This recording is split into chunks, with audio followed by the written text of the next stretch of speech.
Hello dear student, मैं Somashekar class 10th की mathematics में आपका स्वागत करता हूं। और आज पहला चैप्टर मैथमेटिक्स का हमारा समाप्त हो चुका है और दूसरा जो चैप्टर है बहुपद यानी कि पॉलिनोमियल्स, तो उसकी जो एक्सरसाइज 1.1 है वो पहले ही आपको अपलोड करा चुके हैं। और जिन छात्रों ने अभी वो एक्सरसाइज नहीं देखा है तो डिस्क्रिप्शन में हमारा लिंक दे रखा है, तो वो छात्र वहाँ पर जा करके उसको देख सकते हैं। और आज की जो एक्सरसाइज है यानी कि जो आज की प्रश्नावली है वो है 2.2 यानी कि 2.2, ठीक है ना। और इसमें जितने भी सारे इंपॉर्टेंट क्वेश्चन होंगे तो हम सारे के सारे क्वेश्चन आपको अपलोड कराने का यहाँ पे प्रयास करेंगे। तो इस प्रश्नावली में हमारे पास क्वेश्चन किस टाइप के रहते हैं कि इसमें पूछा जाता है कि शून्य कोई भी बहुपद हमारे पास यहाँ पे दे रखा है और उस बहुपद का हमने क्या द्विघात समीकरण कोई भी दे रखा है, ठीक है ना। और उस द्विघात समीकरण का क्या लिखना है, उसके शून्यक ज्ञात करने हैं। और फिर क्वेश्चन कहता है कि शून्यकों का योग और गुणनफल भी लिखिए तथा सत्यता की जांच भी करनी है, ठीक है ना। तो देखिए हमारे पास क्या क्या क्वेश्चन है। क्वेश्चन नंबर 1 को देखिए पहले। तो जैसे क्वेश्चन नंबर 1 है, ठीक है ना, ये क्वेश्चन नंबर 1 है, 1 का जो पहला क्वेश्चन है, ठीक है ना। अब जो 1 का जो पहला क्वेश्चन है, तो 1 का पहला क्वेश्चन है हमारे पास x² - 2x - 8 = 0, ठीक है ना। तो देखिए ये है x² - 2x - 8 = 0, ठीक है ना। अब ये एक मेरे पास एक द्विघात समीकरण हो गया, ठीक है ना। अब इस द्विघात समीकरण का क्या लिखना है मुझे, इसके यहाँ पे मूल ज्ञात करने हैं यानी कि इसके रूट्स निकालने हैं। और रूट निकालने के बाद इसका जो रूट निकल के आएगा तो उसका योग भी निकालना है और फिर उसका गुणनफल भी निकालना है तथा सत्यता की जांच भी करनी है, ठीक है ना। ये मुझे इस सवाल में प्रूव करना है, ठीक है ना। तो देखिए सबसे पहले तो इस सवाल की तुलना करता हूँ मैं किससे, जो हमारे पास द्विघात समीकरण होता है, द्विघात समीकरण का जो मानक रूप होता है वो होता है हमारे पास द्विघात समीकरण का मानक रूप ax² + bx + c = 0, ठीक है ना। तो उससे इसकी कंपैरिजन करते हैं पहले। तो ये है ax² + bx और + c = 0। तो ये द्विघात समीकरण का मानक रूप है, ठीक है ना। जहाँ पर a की वैल्यू क्या है, कुछ नहीं है, तो 1 मानते हैं a की वैल्यू, ठीक है। और जो b है तो b की वैल्यू कितनी है, -2 है। और जो c है तो c की वैल्यू कितनी है, -8 है, ठीक है ना। तो इस तरीके से हमने इसको द्विघात समीकरण से इस इक्वेशन की क्या किया, तुलना किया, ठीक है ना। तो जहाँ पे a की वैल्यू ये हो गया, b की वैल्यू ये हो गया, c की वैल्यू ये हो गया, ठीक है ना। अब a की वैल्यू और c की वैल्यू को यहाँ से उठाते हैं, ठीक है ना। a की वैल्यू क्या हो गया, 1 हो गया, और c की वैल्यू क्या हो गया, -8 हो गया। तो 1 और a और c का गुणा किया तो कितना आया, यहाँ पे आया -8, ठीक है ना। अब ये जो -8 आया, ठीक है ना, इस वाले पद की और इस वाले पद की आपस में क्या करते हैं, गुणा करते हैं, ठीक है ना। अब ये आया हमारे पास -8, ठीक है। अब जो ये -8 आया, ठीक है ना, तो यहाँ पे देखो, यहाँ पे क्या है, माइनस का साइन लगा हुआ है, ठीक है ना। देखिए इस समीकरण को नीचे लिख रहा हूँ तो ये बनेगा मेरे x² - 2x - 8 = 0, ठीक है ना। तो यहाँ पर माइनस का साइन लगा हुआ है, तो ये माइनस का साइन ये सिंबल दिखाता है कि यहाँ पे माइनस का साइन का मतलब होता है कि घटा करके, ठीक है ना। घटा करके जब कोई भी दो नंबर्स आएंगे मेरे पास तो वो घटा करके क्या लिखना है, घटा करके कितना आना चाहिए, बीच वाली संख्या आनी चाहिए, ठीक है ना। बीच वाली संख्या कितनी आना चाहिए, -2x आना चाहिए। तो जो ये -8 निकला गुणा करके, ठीक है ना, तो -8 के दो ऐसे फैक्टर्स बनाने हैं जो मुझे बीच वाली संख्या निकल जाए, ठीक है ना। तो -8 के दो ऐसे दो फैक्टर्स क्या होंगे, जो घटा करके कितना आना चाहिए, 2x आना चाहिए, ठीक है ना, बीच वाला संख्या आना चाहिए। तो इस -8 के दो ऐसे फैक्टर हैं मेरे पास, क्या, एक तो है 4 और एक है 2, ठीक है ना। तो गुणा करने पर क्या आना चाहिए, -8 आना चाहिए, और घटा करके क्या आना चाहिए, 2x आना चाहिए, यानी कि बीच वाली संख्या आना चाहिए, ठीक है ना। तो देखिए अगर मैं यहाँ पे माइनस का साइन लगाता हूँ और यहाँ प्लस का साइन लगाता हूँ, ठीक है ना, तो देखिए -4 में से +2 जाता है तो मेरा बीच वाला संख्या आ जाता है, ठीक है। और इन दोनों को अगर मल्टीप्लाई करता हूँ, ठीक है ना, तो -4 × 2 करता हूँ तो कितना आना चाहिए, -8 आता है, ठीक है। तो देखिए अब ये दो फैक्टर बने मेरे, तो इन दो फैक्टरों को उठा करके इस वाले फैक्टर की जगह पे पुटअप करना है, ठीक है। तो मेरा हो जाएगा यहाँ पे x² और ये 4, इस 4 को और इस 2 को यहाँ लिख देते हैं, तो ये बन जाएगा -4x और ये बनेगा +2x और -8 = 0, ठीक है, ये बना। अब बहुपद मेरे किस टर्म का बन गया है कि दो पद तो मेरे यहाँ होगी और दो पद यहाँ होगी, ठीक है ना। अब इन दो पदों में देखना है कि कॉमन संख्या क्या निकल के आ रही है, ठीक है ना। तो इसमें देखिए जो ये फर्स्ट वाला पद निकला है यानी कि x² - 4x निकला है, ठीक है। तो ये x² - 4x में कॉमन क्या दिखाई दे रहा है आपको, तो उस संख्या को आप बाहर निकालें यहाँ से। तो देखो इसमें x² का मतलब है कि यहाँ 2x है, ठीक है, और ये 4x है, तो 4 और गुणा के 2 का मतलब कि ये है, ठीक है। तो यहाँ भी x है और यहाँ भी x है, तो दोनों पदों में मुझे x कॉमन दिखाई दे रहा है, ठीक है। तो x को कॉमन लाया बार, तो x को यहाँ से कॉमन लाया, तो यहाँ 2x थे, तो 1x अभी अंदर बचा हुआ है, ठीक है। तो 1x अंदर बचा, यहाँ से x पहले बाहर आ चुका है, तो यहाँ क्या बचा, खाली -4 बचा है, इतना हुआ। तो इस पद को लिखा मैंने x × x - 4, ठीक है। अब इस पद को देखिए, जो ये दूसरा वाला पद है, तो दूसरा वाला टर्म में मुझे क्या दिखाई दे रहा है, कॉमन क्या दिखाई दे रहा है, यहाँ भी 2 दिखाई दे रहा है, और यहाँ से भी 2 को अगर कॉमन लाता हूँ तो क्या बचेगा, यहाँ से +2 को बाहर कॉमन आ जाएगा, ठीक है। और 2 से डिवाइड हो गया ये 2, तो यहाँ से कितना बचेगा, खाली अंदर x बचेगा, ठीक है। और इस प्लस का भाग माइनस भी दिया, तो प्लस का भाग माइनस में कितनी बार जाता है, -बार जाता है, ठीक है। और 2 से डिवाइड होगा 8, कितनी बार होगा, 4 बार डिवाइड होगा, तो x - 4 हो गया, ठीक है, = 0। अब ये टर्म बना मेरे पास, क्या बना, x × x - 4 + 2 × x - 4 = 0, ठीक है। अब देखो यहाँ से x - 4 ये है एंड x - 4 ये है, दोनों जगह x - 4 एंड x - 4 है, तो x - 4 and x - 4 is the common here, ठीक है। तो x - 4 को और बाहर को मलाई, ठीक है। तो x - 4 एंड x - 4 दोनों जगह से कॉमन आया, तो अब हमारे पास बचा x n + 2, ठीक है ना। तो इसको अलग से लिखिए x + 2, ठीक है, = 0, ठीक है। अब देखिए जो x - 4 है एंड x + 2 है = 0 के इक्वल आ गया, ठीक है ना। अब लिखेंगे इफ का मतलब होता है यदि x - 4 इस x - 4 को 0 के बराबर लेता हूँ, तो यहाँ से निकल के आएगा x - 4 को किसके बराबर लिया, 0 के बराबर लिया, तो x की वैल्यू यहाँ से निकल के आएगी कितनी, 4, ठीक है। x का वैल्यू आ गया यहाँ से 4, ठीक है, माइनस का साइन आगे जाकर प्लस में कन्वर्ट हो जाता है, ठीक है। अब देखो अगर इसको भी 0 के इक्वल लेता हूँ तो फिर लिखेंगे इफ़ x + 2 = 0 के इक्वल लेता हूँ, ठीक है ना।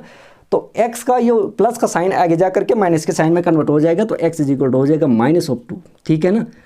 अब देखिए ये जो x = 4 आया एंड x = -2 आया, ठीक है ना। तो इसको मानते हैं, एक वैल्यू को मानते हैं अल्फा और दूसरी वैल्यू को मानता हूँ बीटा। तो सपोज दैट इस वैल्यू को माना मैंने अल्फा, ठीक है, और जो ये वैल्यू है इस वैल्यू को माना मैंने सपोज दैट बीटा, इसको क्या माना, बीटा माना, ठीक है। अब ये क्वेश्चन पूछता है कि शून्यकों का योग तथा गुणनफल भी निकालिए, ये तो मूल निकले शून्यक के, ठीक है ना। ये जो इक्वेशन था इस इक्वेशन के क्या निकले, मूल निकले, ठीक है ना। ये x = 4 एंड x = 2 क्या निकले, ये इस समीकरण के 2 मूल निकले, ठीक है ना। अब समीकरण कहता है, हमारा क्वेश्चन कहता है कि इस इक्वेशन का क्या निकालना है, शून्यकों का योग तथा गुणनफल निकालना है। तो जब शून्यकों का योग निकालूंगा मैं यहाँ से, ठीक है ना, तो योग का फॉर्मूला बनता है, योग का फॉर्मूला, शून्यकों का योग का फॉर्मूला बनता है अल्फा + बीटा, ठीक है ना, अल्फा + बीटा, ठीक है। और अल्फा की वैल्यू मैंने माना है यहाँ से कितना, 4 माना है, और बीटा की वैल्यू कितना माना है, -2 माना है, ठीक है। तो ये हो जाएगा 4 + -2, ठीक है, इसकी जगह पर पुटअप किया है, ठीक है। तो 4 + -2 = 2, ठीक है ना। तो 4 में से 2 जाता है तो प्लस माइनस का माइनस हो गया, और 4 में से 2 गया तो हमारे पास कितना बचा, 2 बचा, ठीक है। तो इनका योग आया कितना, 2। अब गुणनफल का फॉर्मूला होता है शून्यकों का गुणनफल, तो गुणनफल का फॉर्मूला होता है हमारे पास अल्फा × बीटा, ठीक है। अब अल्फा का मान कितना है, 4 है, बीटा का मान कितना है, 2 है, इन दोनों का मल्टीप्लाई करना है, तो ये बन जाएगा मेरे कितना, 4 × -2, ठीक है। तो 4 × -2 कितना होता है, -8 होता है, ठीक है, ये होता है -8, ठीक है। अब क्वेश्चन कहता है कि योग भी निकाल दिया और गुणनफल भी निकाल दिया, ठीक है। अब सुनिए, ये क्वेश्चन कहता है कि सत्यता की जांच भी करनी है, ठीक है। तो जब सत्यता की जांच की बारी आती है, किसकी बारी आती है, जांच की बारी आती है, सत्यता की जांच करना है, तो जो अभी शून्यकों का योग का फॉर्मूला था, क्या यहाँ था, ये क्या था, यहाँ से अल्फा + बीटा था, ठीक है ना। तो योग का फॉर्मूला बनता है जांच के लिए -b/a, ठीक है ना, -b/a। अब देखो जो -b की वैल्यू है, तो यहाँ से देखो ये a की वैल्यू है कितना, a की वैल्यू है 1, ठीक है, b की वैल्यू है -2 और c की वैल्यू है 0, ठीक है ना। अब देखो यहाँ से b की वैल्यू कितनी है, -2 है, एक -2 हमारा क्या है, फॉर्मूले का ये -12 आ गया, और b का वैल्यू कितना है, देखिए b का वैल्यू है 2, यानी कि -2 है, ठीक है ना। तो इस -2 को यहाँ लिखिए। अब देखिए a का वैल्यू क्या है, a का वैल्यू कुछ नहीं है, तो यहाँ से क्या मानते हैं, 1 मानते हैं, ठीक है। अब देखो इस माइनस का तो यहाँ से प्लस में कन्वर्ट हो गया, ब्रैकेट का है तो प्लस का कन्वर्ट हो गया। अब 1 से डिवाइड होगा 2, तो कितनी बार भाग जाएगा, 2 ही बार भाग जाएगा। अब देखिए यहाँ से जब जांच किया हमने तो योग का फॉर्मूला क्या बना -b/a, और जब हमने इसकी जांच की किससे अल्फा प्लस बीटा से, तो उस समय इसका योग कितना निकला 2 निकला। अब यहाँ से भी योग कितना निकला 2 निकला, यानी कि हमारा क्वेश्चन क्या है बिल्कुल एकदम राइट हो रहा है अभी। अब देखो जब गुणनफल की बारी आती है तो यहाँ से फॉर्मूला क्या बना अल्फा प्लस बीटा, यानी कि -8 निकला। और जांच की जब बारी आती है गुणनफल के लिए, तो जांच के लिए हमारे पास फॉर्मूला होता है c/a, ठीक है ना। अब देखिए c का वैल्यू कितना है यहाँ पे, तो c का वैल्यू है -8, ठीक है। तो ये -8 यहाँ पुटअप हो गया, और a का मान कितना है, a का मान तो कुछ नहीं है, तो 1 मान लेते हैं, ठीक है ना। अब देखिए 1 डिवाइड करेगा किसको -8 को, तो कितनी बार डिवाइड होगा -8 बार ही डिवाइड होगा। अब देखो जब गुणनफल निकाला हमने जांच के लिए c/a के फॉर्मूले से, तो 8 -8 निकला। और जब यहाँ से गुणनफल निकाला अल्फा इंटू बीटा से, तो यहाँ से भी कितना निकला -8 निकला, यानी कि हमारा क्वेश्चन क्या है बिल्कुल एकदम ऑल द राइट है, ठीक है ना। तो ये पहला क्वेश्चन था यहाँ पर इस प्रश्नावली 2.2 का, ठीक है ना। अब ऐसे ही यहाँ पर और भी सारे क्वेश्चन हैं, ठीक है, तो आपको उन क्वेश्चनों को करने का प्रयास करना चाहिए। अब देखिए और क्वेश्चन क्या क्या हैं।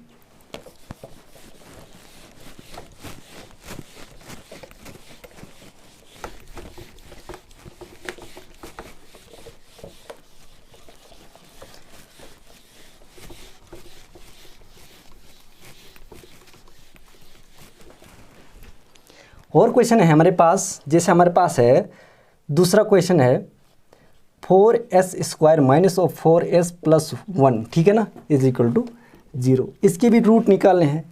और हमारे पास तीसरा क्वेश्चन है 6x² - 7x and -3 = 0। ये तीसरा क्वेश्चन है। चौथा क्वेश्चन है हमारे पास 4u² and +8u = 0। एंड पांचवा क्वेश्चन हमारे पास है t² - 15 = 0। एंड छठा क्वेश्चन है हमारे पास 3x² - x and -4 = 0, ठीक है ना। तो इतने सारे क्वेश्चन हैं, ठीक है। और आपने क्या करना है, इनका शून्यकों का योग निकालना है, शून्यकों का योग तथा गुणनफल भी निकालना है, और ये इनके बीच की सत्यता की जांच भी करनी है, और फिर इनके मूल भी निकालने हैं, ठीक है ना। तो ये क्वेश्चन आप स्वयं करने का प्रयास करें, और मैं यहाँ पे आपको ले जाता हूँ दूसरे क्वेश्चन की तरफ, ठीक है ना। तो जो हमारा दूसरा क्वेश्चन है, तो दूसरा क्वेश्चन कहता है कि हमारे पास शून्यकों का योग दिया रहेगा और साथ ही साथ शून्यकों का गुणनफल भी दिया रहेगा, ठीक है। और क्वेश्चन कहता है कि इसके लिए एक द्विघात समीकरण बनाइए, ठीक है ना। एक द्विघात समीकरण की हमने रचना करनी है। तो एक द्विघात समीकरण बनानी है जब हमें शून्यकों का योग भी दिया हो और शून्यकों का गुणनफल भी दिया हो, दोनों के दोनों साथ में दिए हों, ठीक है ना। तो जब हमें साथ में दिए हो तो किस तरीके से हमने क्या बनाना है, एक द्विघात समीकरण की रचना करनी है उसके लिए, ठीक है। अब क्वेश्चन कुछ इस टाइप से रहता है, ये आप स्वयं करने का प्रयास करें। इसको मैं मिटाता हूँ।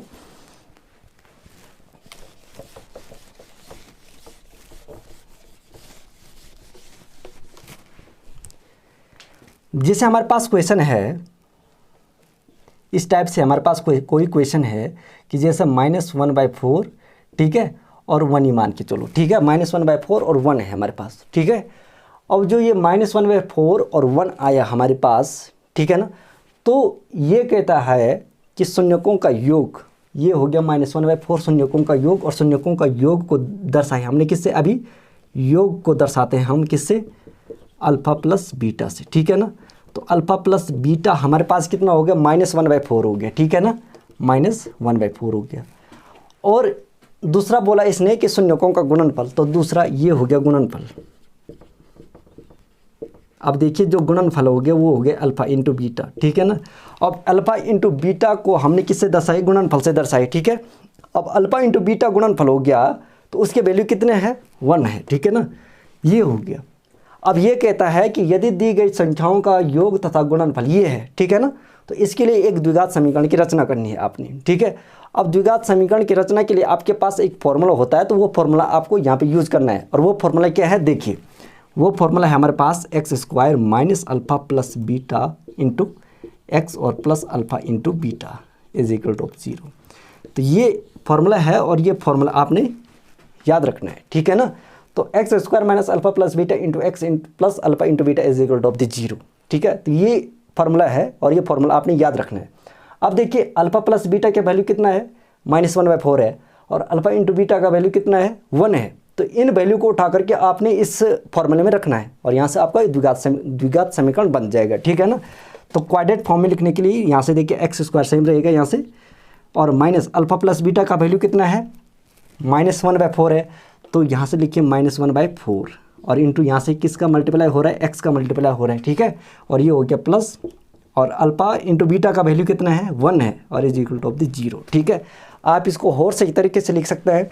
तो ये बनेगा यहाँ से x² और माइनस माइनस का मल्टीप्लाई में क्या होता है, प्लस होता है, ठीक है ना।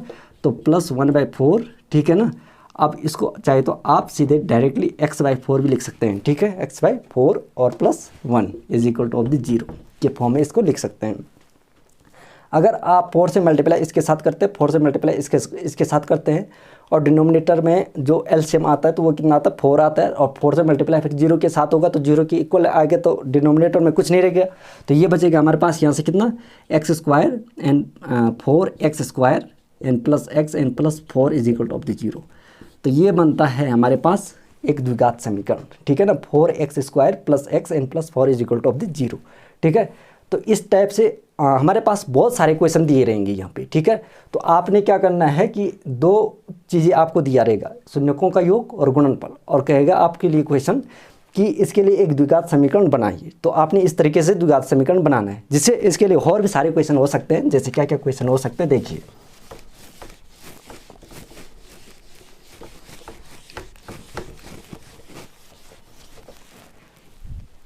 जैसे हमारे पास और सारे क्वेश्चन हो सकते हैं। जैसे सेकंड क्वेश्चन हो सकता है हमारे पास 0 और √5, ठीक है। और क्वेश्चन हो सकता है 1/4 एंड -1/4 हो सकता है। तीसरा क्वेश्चन हो सकता है 4 एंड 1 हो सकता है। चौथा क्वेश्चन हो सकता है हमारे पास, ये हमारे पास दूसरा क्वेश्चन हुआ, और ये हमारे पास तीसरा क्वेश्चन हुआ, और ये हमारे पास चौथा क्वेश्चन हुआ, और पांचवा क्वेश्चन हो सकता है हमारे पास ये 4 और 1 हो सकता है। तो 4 और 1 तो हो गया है, 1 हो सकता है, ठीक है। √2 एंड 1/2 हो सकता है। कुछ इस टाइप के बहुत सारे क्वेश्चन हो सकते हैं हमारे पास, ठीक है। अब इतने सारे क्वेश्चन हो सकते हैं, तो ये शून्यकों का योग हो गया, ये गुणनफल हो गया, ये भी योग हो गया, गुणनफल हो गया, ये योग हो गया, गुणनफल हो गया, ठीक है। सारे के सारे योग और गुणनफल हो गए, ठीक है। अब आपने इसके लिए द्विघात समीकरण का फॉर्मूला अपनाना है और द्विघात समीकरण की रचना करनी है, ठीक है। अब इसमें से किसी भी क्वेश्चन को हम अपना सकते हैं, ठीक है। जैसे हम सपोज दैट इस दूसरे वाले क्वेश्चन को ही करते हैं, ठीक है। तो इसके लिए आपने क्या करना है, योग का फॉर्मूला ये हो गया, तो अल्फा प्लस बीटा का वैल्यू हो गया इसमें कितना, ये दूसरा वाला क्वेश्चन कर रहे हैं, तो अल्फा प्लस बीटा का वैल्यू हमारे पास 0 हो गया, और अल्फा इंटू बीटा का वैल्यू कितना हो गया, √5 हो गया, ठीक है। तो alpha plus beta is equal to 0 and alpha into beta is equal to of the 5, ठीक है। और इसके लिए आपने क्या करना है, द्विघात समीकरण का फॉर्मूला लगाना है, और वो फॉर्मूला क्या होता है, x² minus alpha plus beta, x² minus alpha plus beta into x and plus alpha into beta is equal to the 0, ठीक है ना। आपने इस फॉर्मूले का यूज करना है, ठीक है। अब अल्फा प्लस बीटा का वैल्यू कितना है, 0 है, और अल्फा इंटू वैल्यू का इतना है, ठीक है। तो इस वैल्यू को उठा करके आपने इसकी जगह पे पुटअप करना है, ठीक है। अब देखिए यहाँ से बनेगा हमारा equation x² minus alpha plus beta का वैल्यू कितना है, 0 है, तो 0 इंटू एक्स हो जाएगा ये, ठीक है। और प्लस अल्फा इंटू बीटा का वैल्यू कितना है, √5, तो √5 is equal to of the 0, ठीक है। अब देखो इसकी मल्टीप्लाई इसके साथ करेंगे तो यहाँ से 0 आ गया, तो ये बनेगा सिंपल मेरा कितना, x² plus √5 is equal to of the 0। तो ये बन गया मेरा द्विघात समीकरण, जिसकी घात 2 होती है तो उसको क्या कहते हैं, द्विघात समीकरण कहते हैं, ठीक है ना। तो द्विघात समीकरण की फॉर्म का क्या, तो ऐसे ही आपने बहुत सारे क्वेश्चन करने हैं, और इनका डायरेक्टली आंसर आ जाएगा, ठीक है। इसके लिए द्विघात समीकरण का मानक रूप क्या बनेगा, यहाँ से इसके लिए बनेगा हमारे पास से देखिए x² minus 4x and +1 is equal to of the 0, ठीक है ना। तो ऐसे बहुत सारे क्वेश्चन हैं हमारे पुस्तक में। तो देखिए ये क्वेश्चन नंबर 2 था, यहाँ पे क्वेश्चन नंबर 2। तो इसके लिए आपने द्विघात समीकरण की रचना की जब आपके पास शून्यकों का योग और गुणनफल भी दे रखा हो, ठीक है ना। तो ये जो एक्सरसाइज 2.2 था ये समाप्त होती है। तो थैंक्स फॉर वॉचिंग।